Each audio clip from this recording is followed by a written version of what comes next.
en sintonía de Activando la Mañana, contenido de valor, contenido de calidad especial para ti. Y ahora ha llegado el momento para hablar de enfermedades raras. ¿Sabes cuáles son? ¿Sabes cómo identificarlas?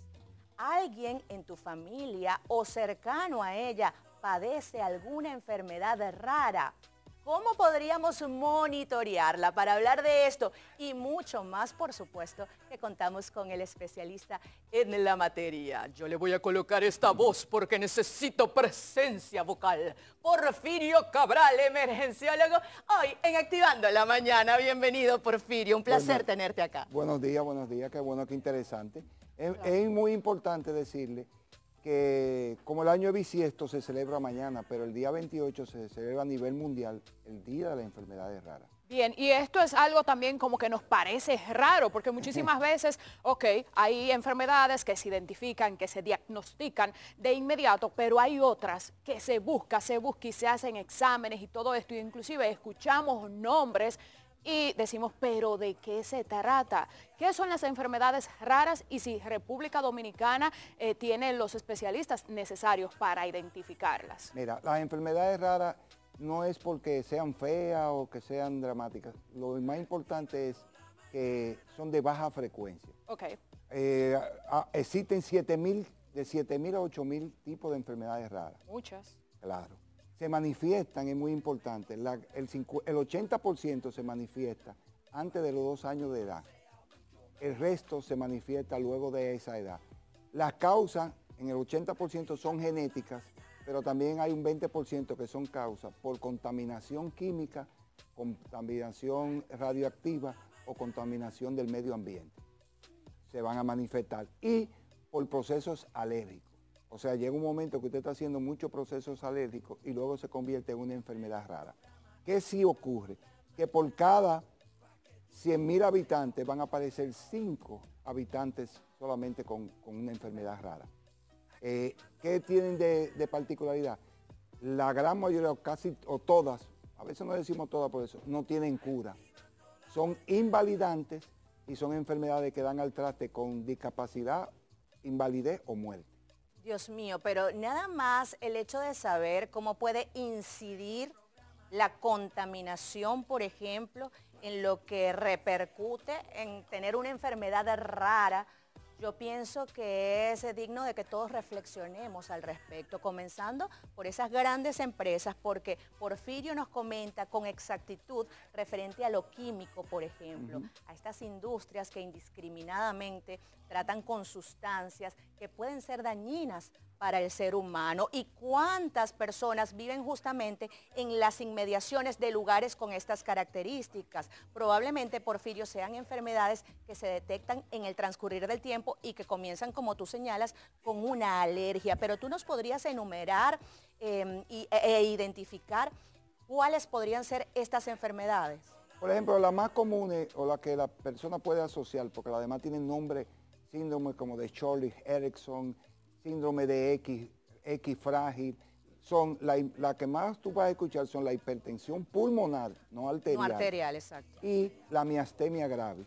La miastenia gravis en América Latina tenemos varios casos de esa enfermedad, que son enfermedades raras. ¿Qué otra particularidad tienen? Que no son fáciles de diagnosticar.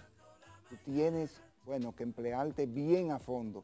Y dentro de la característica está en la entrevista del paciente y la determinación de eso. En qué lugar usted vive, si hay un taller de pintura cerca, si hay una fábrica de batería cerca. O sea, porque hay muchas sustancias, por ejemplo, el mismo plomo, cercano a la fábrica de batería y que contienen algunas pinturas. Eso es uno de los tóxicos más terribles que puede existir y nosotros creemos que no. De hecho, en una época se detectó, por ejemplo, en Estados Unidos, que la pintura que le ponían a los soldaditos que jugaban los niños, cuando ellos lo masticaban, lo intoxicaban por plomo. Y por eso dejaron de pintar los soldaditos. Y ustedes ven que los soldados no vienen pintados. Ni siquiera los carros de juguete, ningún juguete viene con pintura. Y era porque habían determinado eso. Entonces, lo interesante de esto es que, por ejemplo, en República Dominicana no tenemos estadísticas, no llevamos bien las estadísticas de ese tipo de enfermedad. ¿Y qué ocurre? Una familia puede ser que gaste todo el dinero, hasta el último centavo que tiene, tratando de identificar una enfermedad que si le damos el curso adecuado, puede ser que se economice gastar todo ese dinero, porque nosotros somos unos países que, por ejemplo, le hacemos a un paciente una tomografía y después le hacemos una resonancia magnética. Pero oye, que usted como médico decida o hacer la resonancia o la tomografía. Claro. Pero cuando tú le dices a un paciente, hágase las dos, y él va a gastar un dinero que no tiene. Y a veces excedemos como médicos tú tienes un laboratorio y yo te mando a hacer otra vez el laboratorio, pero si ya yo tengo ese reporte y los laboratorios pueden durarte hasta un mes de vigencia. Okay. Entonces, como yo te mando teniendo un laboratorio, te mando a hacer otra vez el mismo laboratorio. Correcto. Entonces, porque tú vas a gastar, aunque diga que te lo cubre el seguro, no, tú siempre vas a gastar, y más también el pullón que te van a dar para sacar sangre. Exacto. ¿Cuáles son las principales enfermedades raras que se han desarrollado en República Dominicana? Como te dije, la hipertensión pulmonar y la miastenia gravis. Son las Esas que son están las dos. Las otras, pero sí. hay muchísimas. No, ¿tú sabes cuántas enfermedades raras hay registradas hasta ahora? Hay entre 7.000 o 8.000 enfermedades raras. Exacto. Y entonces, para dar un diagnóstico, más o menos como se sabe que al ser enfermedades raras tardan mucho, son muchos estudios, muchos gastos, ¿qué tiempo puede demorar esto y cómo puede también afectar y deteriorar la salud de un paciente? Eso te lo reduce el tiempo, el expertise del médico que te esté atendiendo. Ok. La pericia que él tenga, la experiencia y el seguimiento, como le voy a explicar algo, todas las enfermedades tienen un comportamiento. Pues si usted comienza con algo, por eso es que nosotros los médicos preguntamos mucho. ¿Qué usted tiene? ¿Cuándo le comenzó? Me pica, le duele. ¿A dónde tosió? ¿Por qué dice? ¿Usted se levantó de noche? ¿Cuántas veces escupió? O sea, yo tengo que hacerte una buena entrevista. Todo eso influye. Todo, dónde tú trabajas, qué tú trabajas. ¿Entienden? Entonces, todas esas preguntas son determinantes. Un médico que no le pregunte a usted, que le diga, hágase tu análisis, no le está evaluando bien. Porque hay enfermedades que pasan a ser no raras, sino enfermedades laborales, que son parte del trabajo que tú haces, tú te vas a enfermar de eso. Me quiero detener en un punto importante y álgido de lo que tú señalaste en un inicio.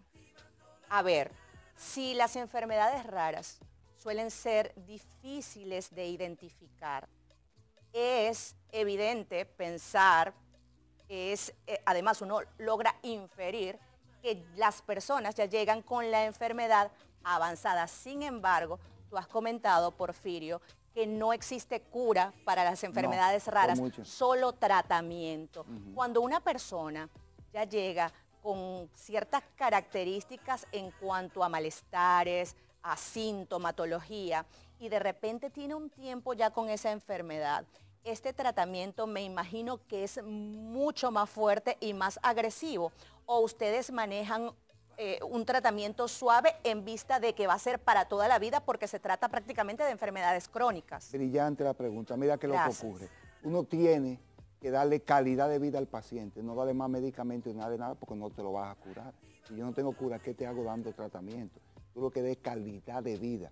Si en dado caso, por ejemplo, hay algo que siempre uno debe quitar, que es el dolor, tú le das un calmante si tiene dolor en ciertas cosas, pero darle un tipo de medicamento para curarlo es una pérdida de tiempo y deteriora más al paciente. O sea, no todo se resuelve con medicina. Hay cosas que se resuelven con calidad de vida, que comparta con su familia, que hablen.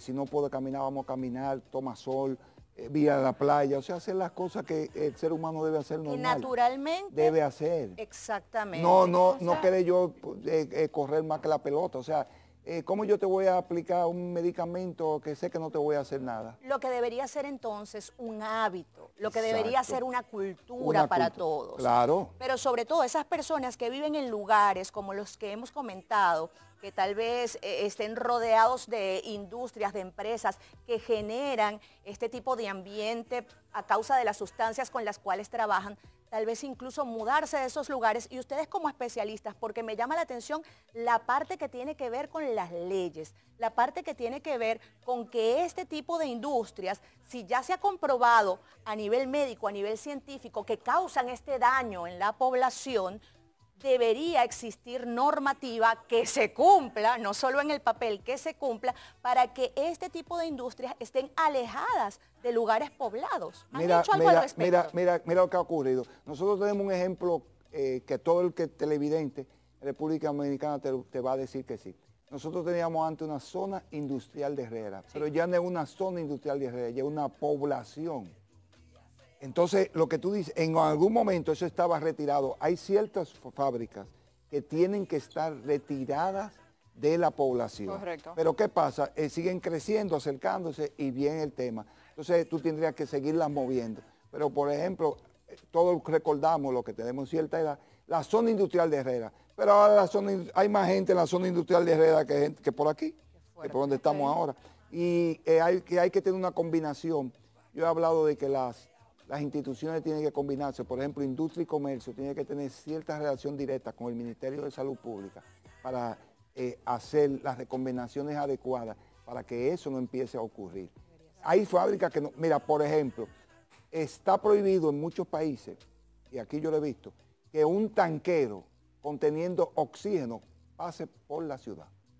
Ok, Wow. Imagínense, sabemos y dominamos Ustedes que hay muchas o sea, restricciones está en eso. prohibido. Claro, lo único que no se Terrible. cumple. No, Inclusive, no. fuera de ese tema también, las bombas de gasolina o las estaciones así de gas, Exacto. lejos de sectores residenciales, que es algo que no se cumple para nada. Pero montándome un poquito en el tema que tenía anteriormente con los fármacos, los medicamentos, que se les indica a los pacientes, aún sin haber determinado qué puede tener, existe un gran volumen tal vez de estrategia entre médicos y laboratorios para que crezca más la industria farmacéutica para vender medicamentos aún sin ser para favorecer al paciente. Es uno de los grandes temas que inclusive en Estados Unidos se ha cuestionado bastante.